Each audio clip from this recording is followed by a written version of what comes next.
ഇത് കുറ്റബോധത്തിൽ നിന്ന് പറയരുത്. ദൈവം ശിക്ഷിക്കും, ദൈവം എന്നെ തകർക്കും, ഇതെല്ലാം ദൈവം തന്നതാ, ഞാൻ ചെയ്ത തെറ്റുകൊണ്ട് ദൈവം വരുത്തി വച്ചതാ പറയരുത്. ദൈവം അങ്ങനെ ശിക്ഷ തരുന്ന ദൈവം അല്ല.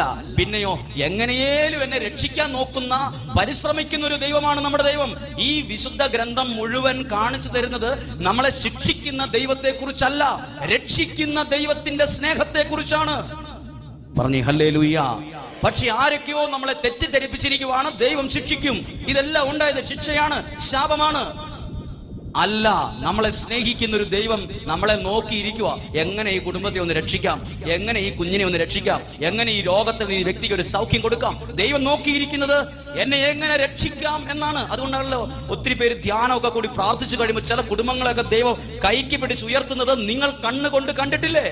ചില ആളുകൾ ഒരു ധ്യാനത്തിന് പോയി പങ്കെടുത്തു, എവിടെയോ പോയി പ്രാർത്ഥിച്ചു, തിരിച്ചു വന്ന് കുറച്ച് ദിവസങ്ങൾ കഴിഞ്ഞപ്പോൾ ആ കുടുംബത്തിൽ വലിയ മാറ്റം, സന്തോഷം, സമാധാനം, വിശ്വാസം, സാമ്പത്തിക ഭദ്രത, ഒന്നിനൊന്നിന് ഉയർച്ച. നിങ്ങൾ കണ്ടിട്ടില്ലേ? ദൈവം ചില ആളുകളെ കൈപിടിച്ചുയർത്തുന്നതാണ്.